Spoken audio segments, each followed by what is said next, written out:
So, hello everybody. Natalie Alkiviadou tonight will present for us the seminar with the title Desiring and Detaching from Work. Natalie, thank you for tonight. You can start when you're ready. Okay, thank you so much for the invitation. Can you hear me? Yeah? Yes, perfectly. Okay, so yeah, thank you so much for the invitation. I must admit that I took a little bit of time to get my head around what I should be talking about, because I'm not used to dealing with more abstract notions.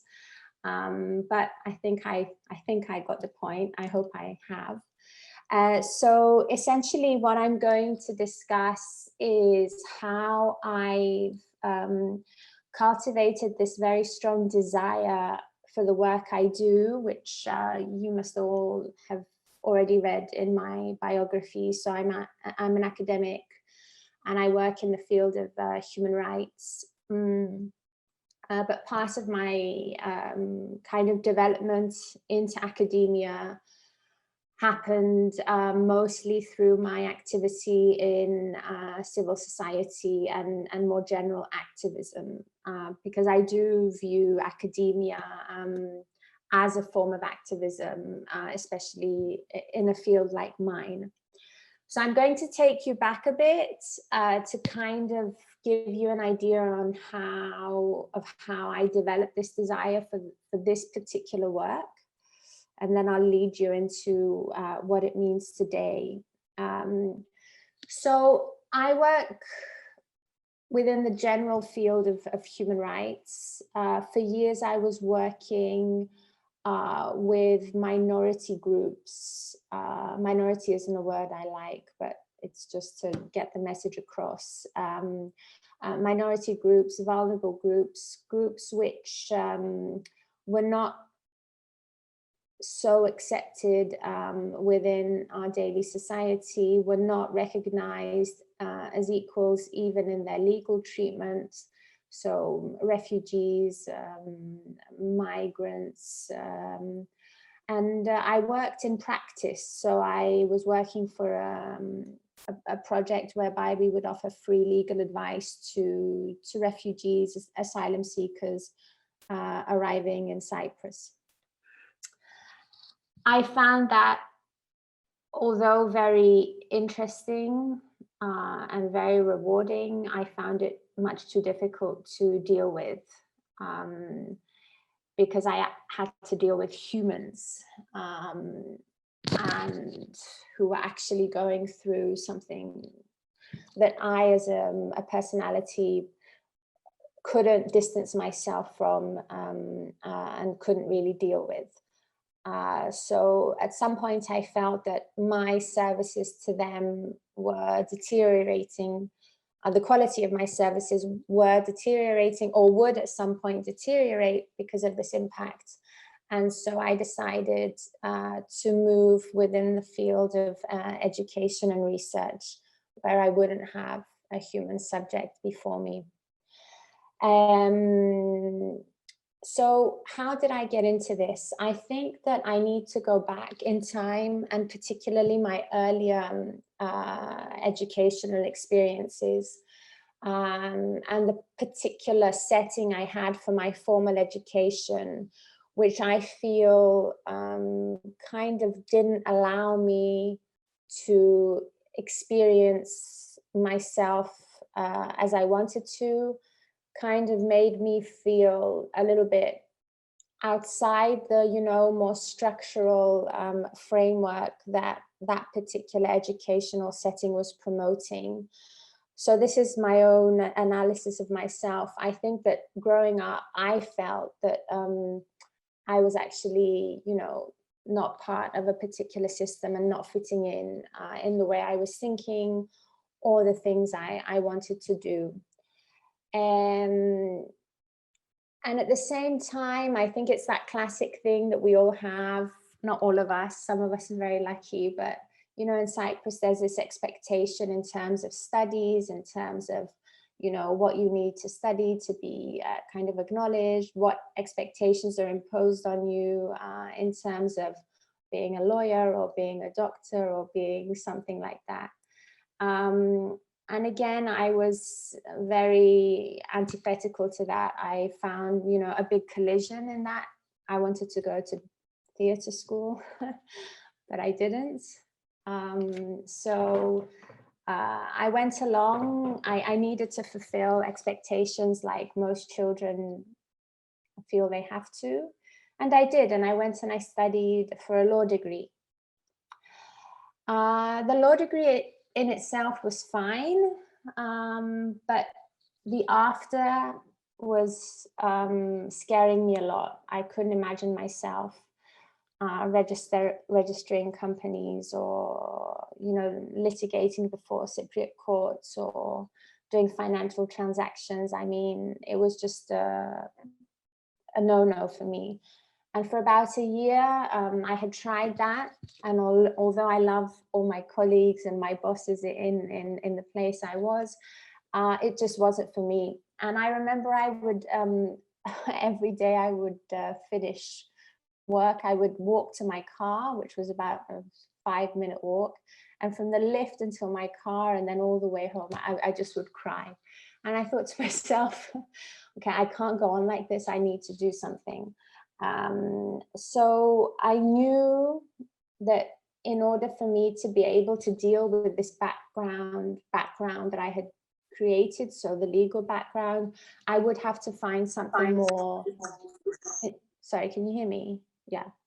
That I would have to find something more creative and something probably that would allow me to feed my own traumas growing up.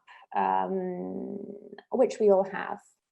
And I felt that, you know, human rights was definitely an area that was fascinating for me. So I went and I did a master's program in human rights. I found it, you know, really, really wonderful. And that's when I started, as I said, working in the field with refugees.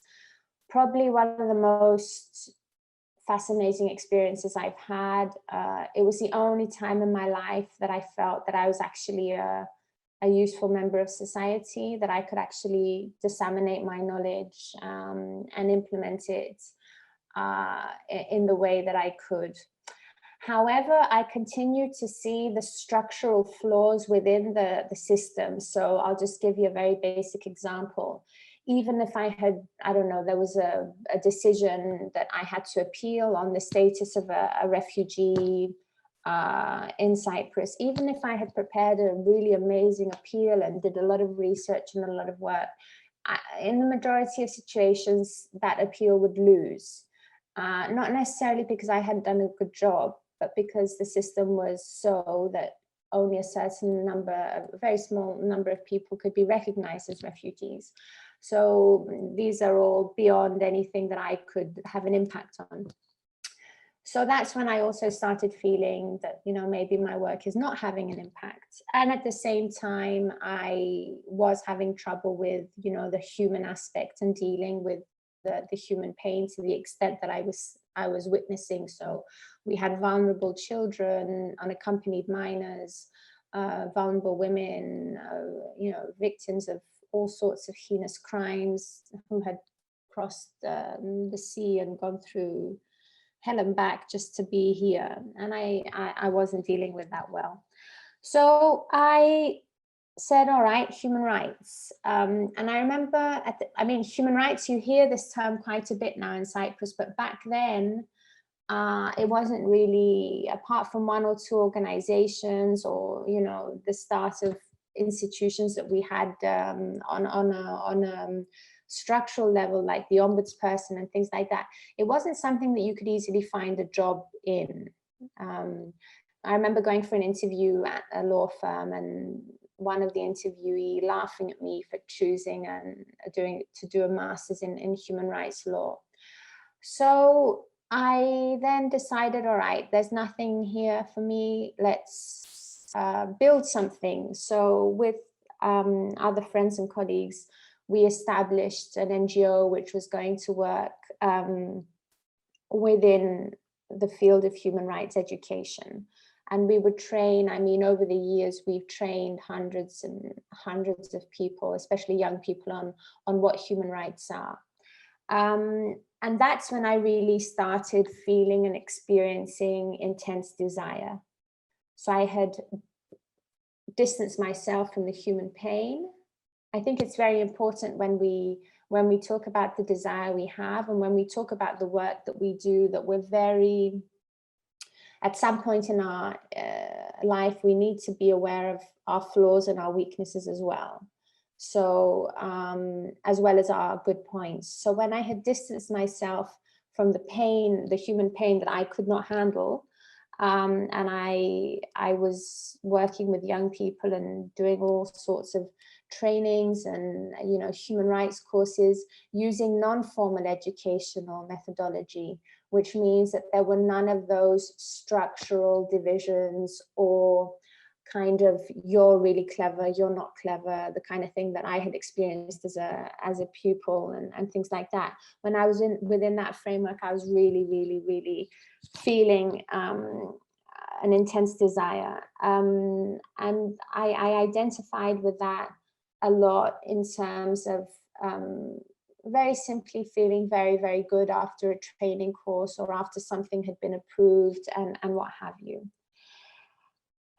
However, because the desire I've created in terms of my work has been also built from my own personal trauma or my own personal negative experiences, both within the educational setting, but also within a societal level,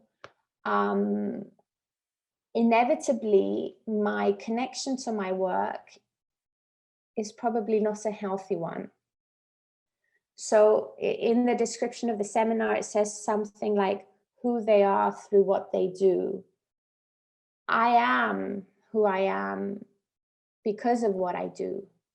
If I had to draw my identity, I think my work would, apart from my offspring, who, you know, they're my children, apart from them, who of course are before anything, the rest of my entire identity is my work. And I don't necessarily think that that's a very good thing. I recognize why that's happened, and I've been very lucky in a lot of ways, because that has given me drive, like, you know, that has been abnormal, I would say, because after establishing the NGO and working on it and bringing it, you know, on a European level and doing a lot of exciting things, working on hate speech and hate crime and things like that, I said, okay, now I want to get into academia. I want to really look into the stuff I'm teaching these people. I want to understand the theory. I want to understand the context, and I want to understand the background. And that's when I started my PhD. The reason I started my PhD was for what I said now, but the reason I chose the particular topic, which was the far right and how the far right or extremism manifests itself in language and in acts, was that, as well as all the subconscious reasons of, you know, silencing that we've all experienced through our lives and whatever else, was also that at the time, Greece, which was one of the countries that I was looking at, was experiencing a very difficult time with the far right. So it was very interesting. I wrote my PhD quite easily, because another thing that I have to say about work, and I don't know whether in analysis this is even a thing, but I'll say it anyway, is luck. So I must say that I've been extremely lucky in anything I do. So when I got accepted to do a PhD, I literally got one of the best PhD supervisors in the world, who was always there for me, because academics are very busy. But I had two, but the one that was really leading the way, who's one of my greatest friends now, he was there for me every step. So I managed to finish it within about 4 years, even though I was working full time. And from that PhD, I've had 2 books published and hopefully 1 on the way. Now, I'm not saying this to show that I'm a very hard worker or that I'm super smart or that anything else. No, I'm doing the opposite. I'm showing you that desire for work is really good. It's really nice to have someone excited about what they do. It's really nice having someone really believe in what they do. And if there's anything that I'm sure of, I don't know if you've heard in academia, we all have this thing called the imposter syndrome. We think that what we're writing has already been written and we're just copying, and then we get all paranoid. So most of us have that. I have that as well. But a good thing I have in recognizing my skills is that there isn't a time that I'm going to work on something or write a paper or write a book or speak at a conference and not believe every single word that I say. I will never promote something because there's a gang of, really cool academics that believe it. And I think that has been one of the criteria, because I also have the activist background, which has allowed me both to have a very, very, very intense desire beyond the trauma that we spoke about. The fact that I really am believing in what I'm doing, and I live by it. So I work on the freedom of expression, and at home with my children, freedom of expression is a basic tenet of the way we function and interact with each other. Yeah.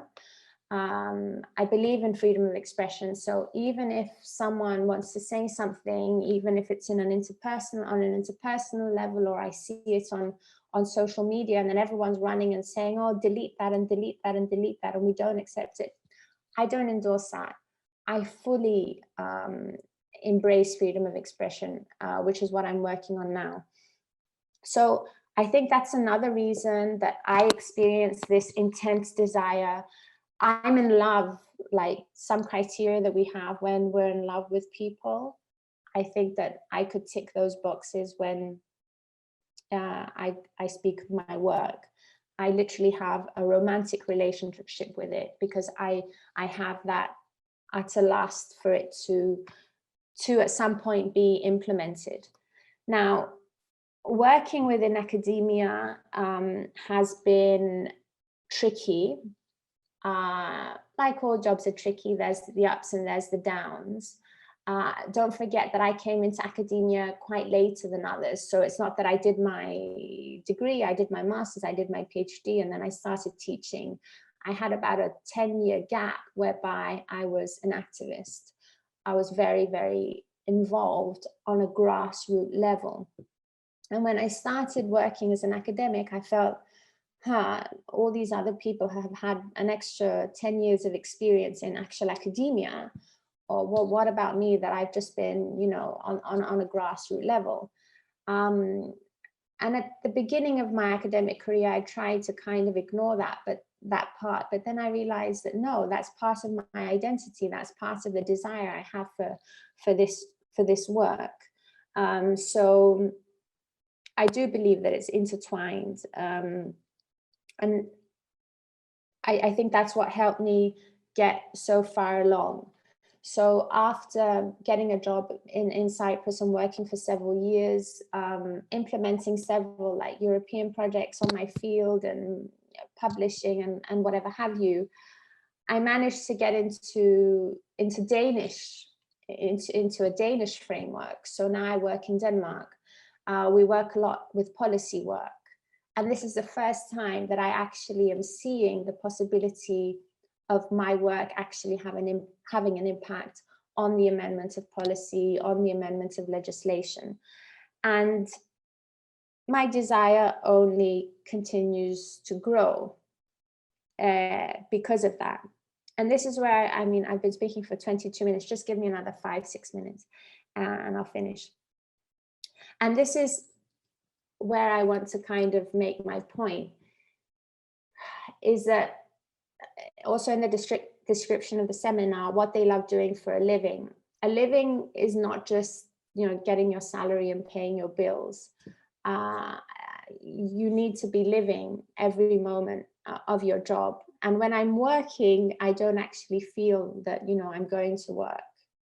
And often, you know, when I have free time or whatever else, I'll do something for work, but I'm not feeling that, oh, I'm working now, I need to stop and go and like go for a drink. This is something that has to be watched for other people that also kind of have this kind of background and this kind of desire for their work, because then it becomes rather difficult to be detached from what you're doing and what you're desiring. And the difficulty in that is that you're not always going to be good. There's going to be times that your outputs aren't good enough. There are going to be times where your outputs need improving. There are going to be times when people aren't agreeing with you. And I'll give you an example. So my belief system in terms of the work I do, freedom of expression, is that we have free speech, and that free speech should also extend to ideas that you and me may not like, ideas that may be offensive. Otherwise, there's no point, number one. And number two, who is it to choose what is offensive and what is not? Because if one day, God Almighty, we have an authoritarian government, not that I'm hinting that we already do, but at one point, what if the government is choosing what is offensive and what is not? Do you see the dangerous road that we can go on? Now, if I put this forward at a panel which is represented also by people who are very, very pro-restricting harmful speech, I may be labeled with a lot of different terms. But the reality is not that. The reality is that I've worked for so many years on this field that I do actually believe, and I have a theoretical argumentation on why I believe what I believe, right? I have qualitative elements, quantitative elements, and that's another thing that makes up my desire. I'm very, very convinced in my arguments. I'm very, very open, however, to counter arguments. And this is something that we don't see too much in academia. I mean, we have it, you know, within amongst my colleagues at work and people we work with. But this is another thing that I think is important. However much we desire our work, we need to be open to any source of opposition. So that was that. And I think that, yeah, I'll just make a little closure. Just to sum up, so if I had to really understand my desire, I would definitely link it to past experiences, especially within my earlier formal educational experiences and the kind of structures and mentality and expectations that were imposed without my freedom of expression or my right to self-determination. And over the years, so from about 15 or 16 up until my age today, so 20 years on, I've managed from a very, very difficult position, which was going to study law, whereas I wanted to go to theatre school, into transforming that expectation and that imposition into one of the most beautiful things I have in life. So I think that there's always a way to create desire. There's always a way to find a way out of impositions and expectations. But it's very, very difficult when these desires emanate from some kind of trauma to ever be detached. And just to close, how it is to work and the kind of experiences I have, I mean, I literally spend my days reading and writing on what I love and what I believe in. I travel to Latin America, the USA, to Asia, to within Europe, and I talk about that, and I talk about other people who also are interested in that, and I get paid for all this. So I'm absolutely fortunate, and I know it. But at the same time, I know where it came from. It came from a very dark place where I was just a 21-year-old girl stuck with a degree that, you know, I just didn't want to do. And over time, that, with a lot of luck on the way, has become the biggest gift that I have. Yeah, and I think it's very, very important, just as a last point, in what we do and every day of our lives, we need to believe in it. We mustn't be doing things that we don't believe in. And I think that's very, very important in the construction of my desire. Okay, I'll stop, and I hope that this was the point of the seminar. That was perfect. Okay. Thank you very much. So if anybody wants to comment something or have a question, I will say that I really like using and describing with the word beautiful something that we do every day. Yeah.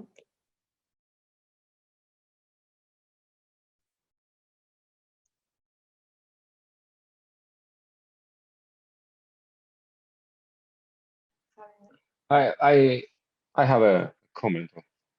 If I have to raise my hand, or is it okay to speak, Corina? You can speak, Petro. Okay. Well, I like a lot of things in the presentation, of course, but at the moment I want to comment on what you said, and it was also a very powerful point in Natalie's presentation that she placed desire in the everyday life as important as it is food, water, love. So that's why you comment on everyday, beautiful everyday thing. It's, I think something like that. It was nice the way you interpreted. And actually, it's this simplicity and the everyday part of desire that it's mandatory in our life. And the other thing that I want to just comment on the beautiful presentation, that it's it was in a couple of points, but at the end of the presentation it became more clear. She says that desire came from a dark place. So it reminded me of two things, of course, well, three things. It reminded me of Nietzsche, Kazantzakis, and Dante, because she gave a metaphor of light there. If it came from a dark place, it means that desire is light. It's something that it's out of light. Out of darkness. And I mentioned these authors and philosophers because they. I remember Kazantzakis said a very nice metaphor. He says, behind the darkness and of the night, a magnificent sun was, getting prepared. And Dante, when he says that in the Purgatory, that the worm, it is in the cocoon that becomes a butterfly. So she described very nicely this out of the darkness, the process of desire, and at the same time signifying it as light, everyday light. So that's my comment. Thank you, Natalie. Thank you, Pedro. I have a question for Natalie. Thank you for your presentation. I was wondering, given everything you've said, it indicates that you have a vocation. Yes, so there's an integration of desire in the way you live your life. Where is the ideal of detachment coming from? Right. Okay. That's a really good question. Yeah. So I do think that at some point, the detachments, and when I mean a detachment, I mean the whole psychological but also physical process of detachment is necessary in our current society or in any kind of vocational job. I'll give you an example. If I submit a paper that I have worked on very, very hard for 6 or 7 months, and I have really given my soul, because that's what I'll do with every single thing that I will, give out there. And that paper comes back because it'll be anonymously reviewed from other people. And they just ransack it. They just say it's not good, right?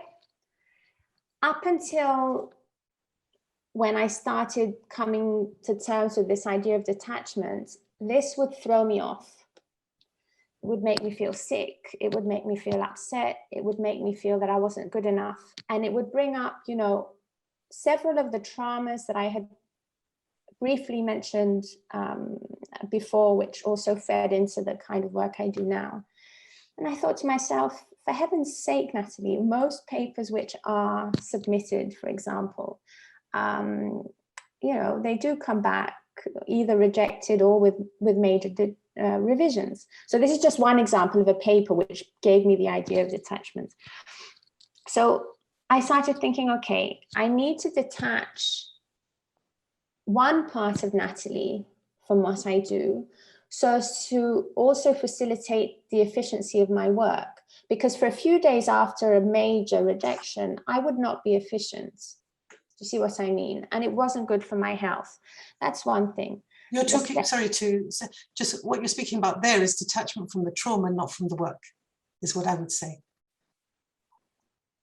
I see it as both things, because in the way I mean, I'm not a psychoanalyst, I'm a legal academic, but the way I experience my soul is that my work and my trauma and my desire are very, very intertwined. And I think that's why a lot of the times I do get, you know, quite creative.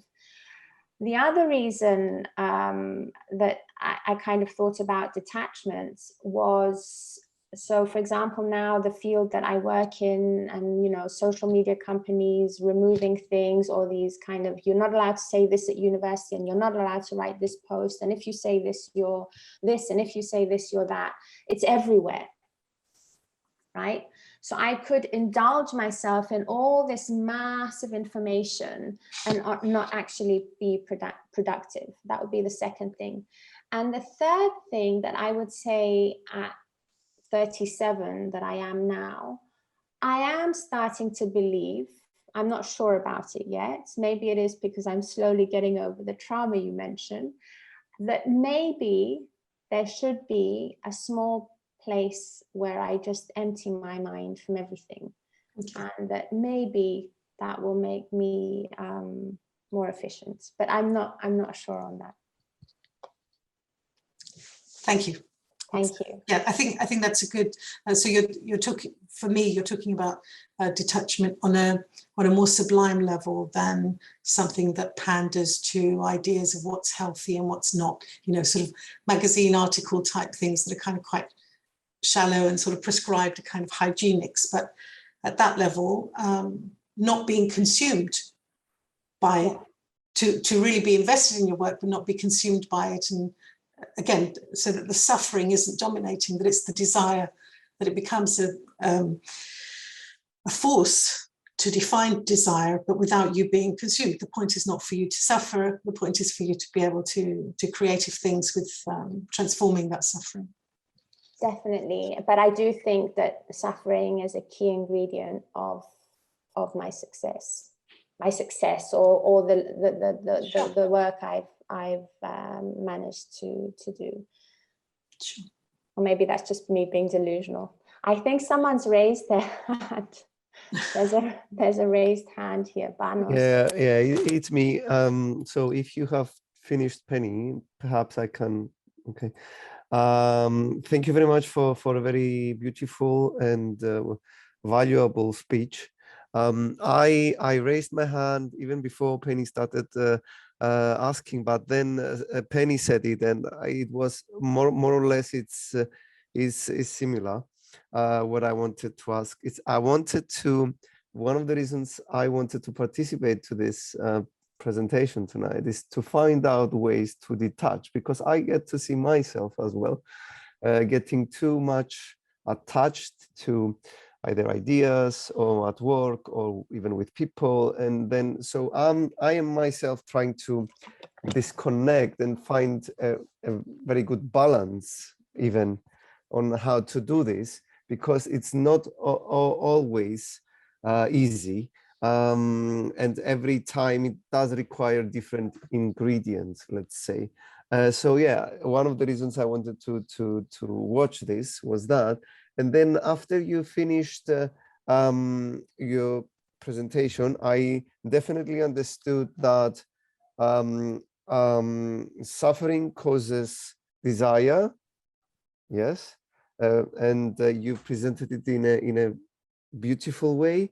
I was finding very hard to take out any idea of how to detach them. Yeah.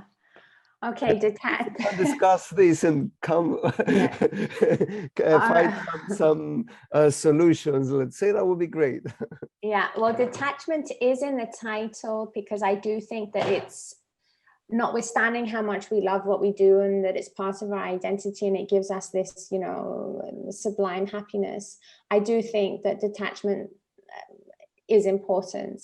It doesn't mean I know the answers of how to do that because I haven't managed it, but I'm just, it's a kind of next step on my kind of a self-development, but I don't have too many ideas on how. I think it's, I have practical things in, you know, kind of like the example I gave before with the reviews and whatever, but to actually give you a coherent example. I mean, I see, especially some of my former colleagues at in my previous job, how they managed to do that was absolutely unique. But I think that I'm not the right person to. I just know that theoretically it's probably a good thing. So sorry if you came to the seminar for that. Definitely, I'm not. Didn't want to say anything against of that. Yeah, and whenever there is such a presentation, there is always something to gain, and I've said that I already did. It's not that I haven't found some. I don't have some ideas myself. It's just that I was perhaps looking for this bright idea. Yeah. Okay. Yeah. Recently, I, as I said, because I was trying to figure it out myself, and I was trying to check, let's say, and study a little bit around the idea of detaching. I came to a realization that it has to do with detaching with the result of whatever is going to be happening. That I think means that you don't really count what you're doing. You either do what you do, you love what you do, and then you don't, I mean, literally, perhaps you don't have any sort of expectations on how the result will be. And if it's going to be a positive result, that's probably a bonus. Yeah. Just to put it simple, I have a small example. I mean, I'm in a small group, a theatrical group, and we have been rehearsing for almost a year, and we have been doing rehearsals even via Zoom. Okay, I mean, you can understand that we have been meeting every week for a year now. It was lockdown. It was very hard to meet. And throughout this year, we have reached to now, we have on the next month, supposedly we need to present the play. Nobody is ready. Okay, and then we said, okay, guys, I told them, okay, guys, if we're not ready, perhaps we shouldn't say it. And then everybody reacted and they said, no, but we spent so much time and we have, and at that time I felt, okay, perhaps I am probably the most calm about it.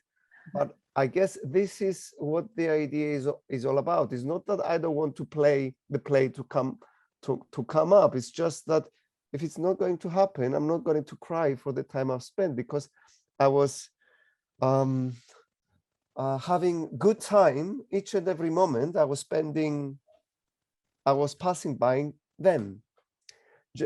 I'm just saying this as a small idea, if that helps. Makes sense.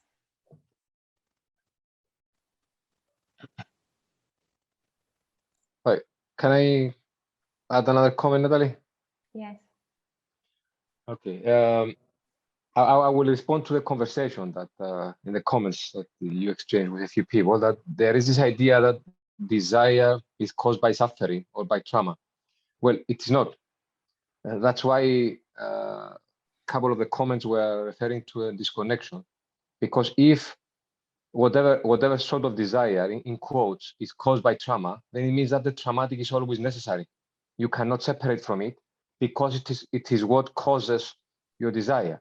And the cause of desire, at least in the way I have it in my head, it shouldn't be the trauma. Actually, desire is because someone is separated from the trauma. So the cause of desire cannot be something traumatic, because then you will never separate, not you, but people, will never be able to separate from the traumatic. I like something that you exchanged with Penny earlier, and I think what was, in my opinion, of course, what you managed to do, and it was brilliant, was to, in regards with the papers, is that you managed to separate your body from the paper. So when any comments were going on the paper, you wouldn't experience them on your body. Yeah. So what you did there, and what you are doing, it's, you are not using your desire or your act or your whatever you love, like your profession, occupation, to give you a body, but you give a body to it. Yeah. You don't want this constant verification, whatever, from the comments to receive a body, but you have it because you are doing what you love. So these are small details separating all of us from whatever we call traumatic, or and you know, trying to get some sort of a body from our desire without having to utilize the resources of the whatever has been traumatic from us, for us. So that's it, the extra comment. Okay.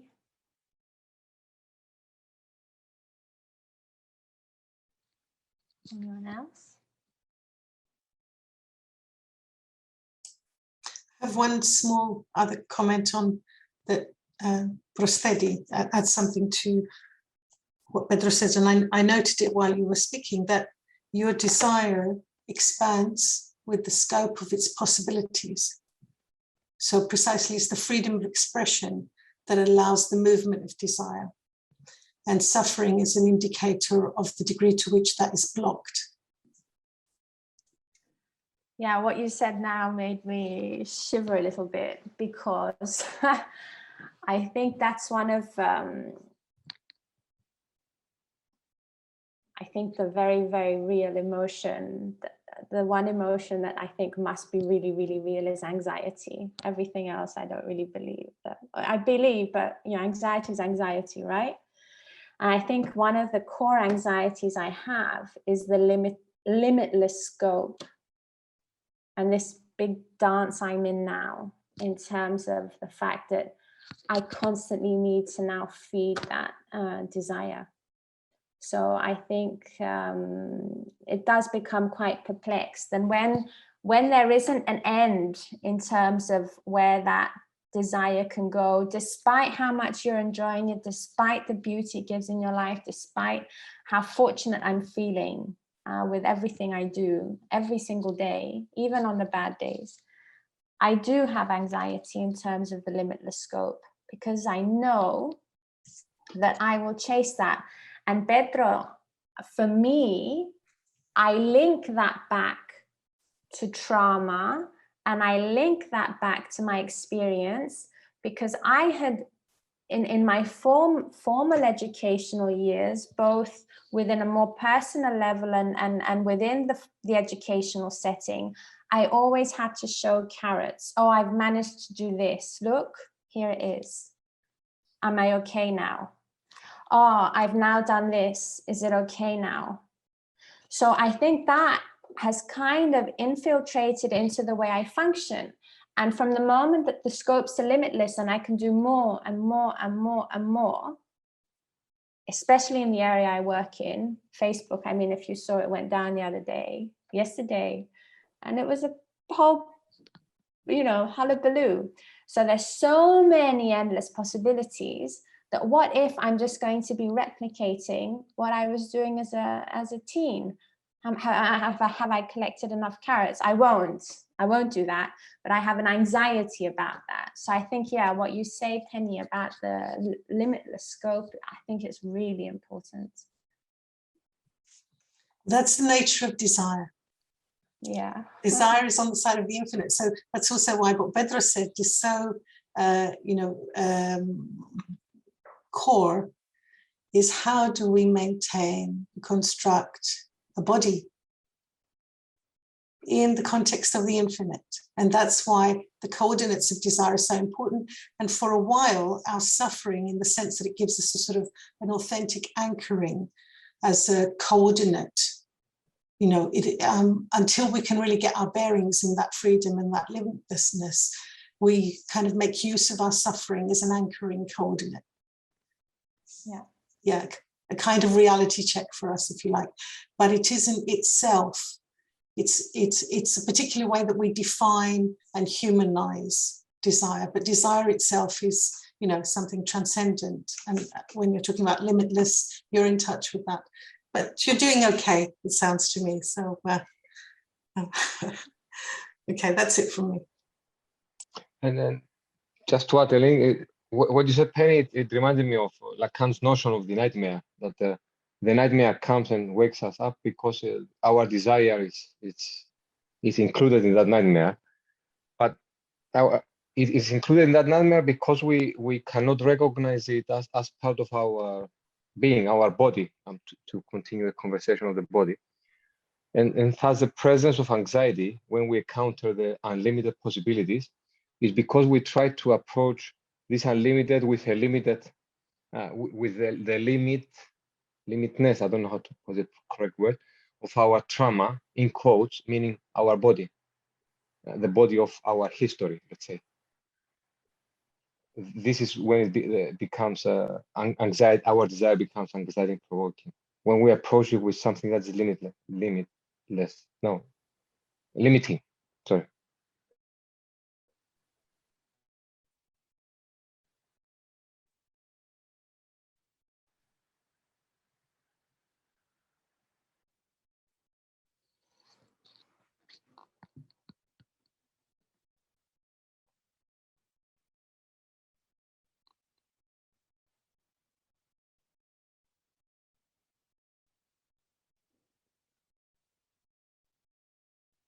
Hara has a hand up.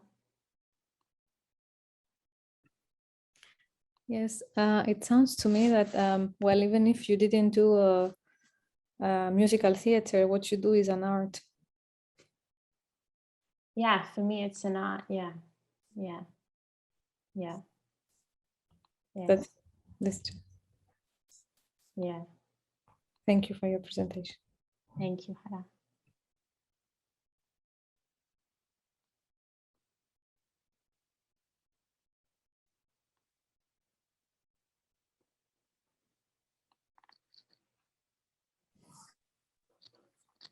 Anybody else wants to comment something?